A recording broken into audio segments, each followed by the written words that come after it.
So far, I just have one thing that I've talked about in this podcast recording associated with Just Plain Chaos, or one follow-up, which I'm calling Chenya, which is a discussion associated with my perspective on the first Chechen wars, but not actually set in Chechnya at all, set in the fantasy that was created in some regard by the New Straits Times. Anyway, that is the first story, which has some merit.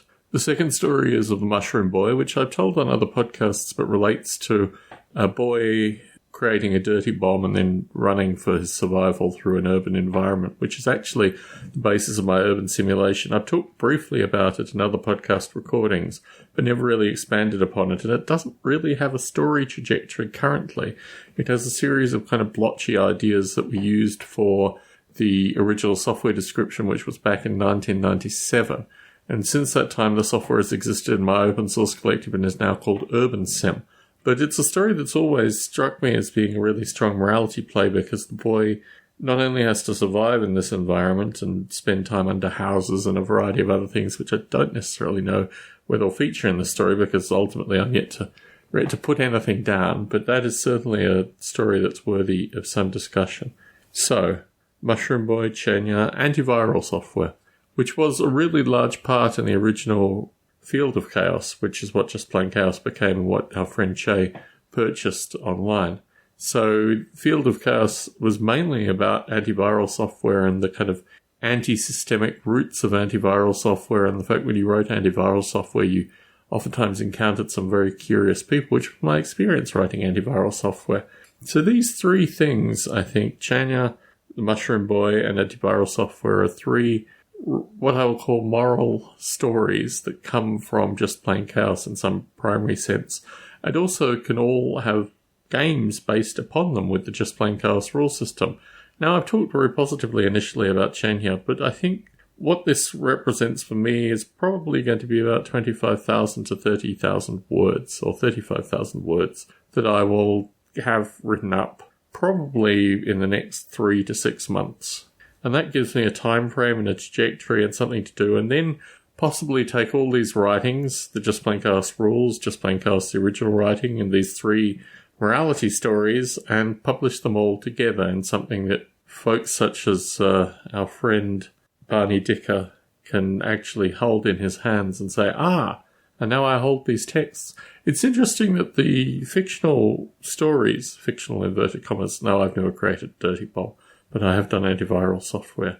Done being the approved word, not I have written antiviral software, I've done antiviral software. And also, obviously, Just Plain Chaos has a basis and experience minus one person, but very much detailing another person.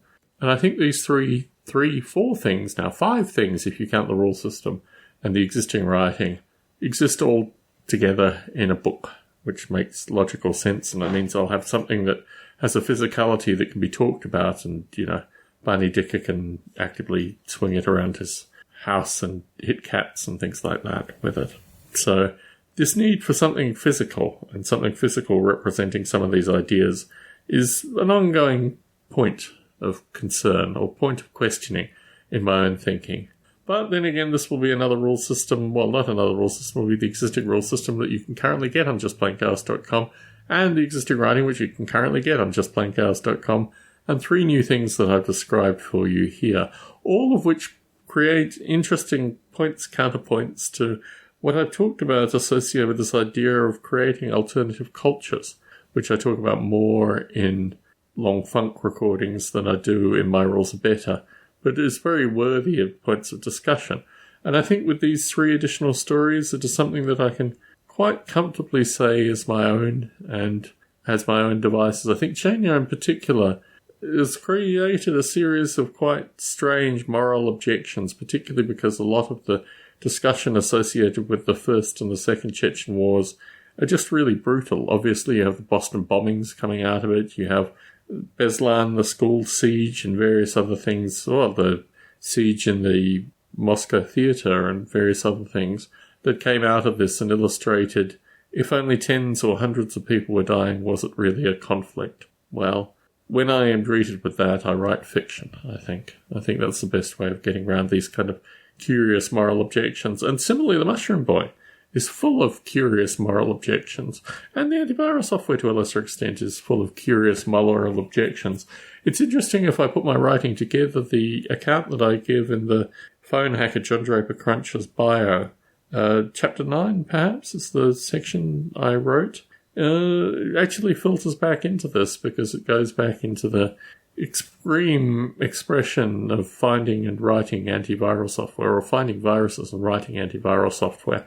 So if someone was ever coherently, and Chaya, I'm telling you right now, do not buy the book associated with the Phone Hacker John Draper Crunch. Anyone who listens to this podcast, get in contact with me. Bravo Alpha Romeo, Bravo Alpha Lima Echo Tango at gmail.com. I will provide you the locations of the PDF files of my writing for this particular book.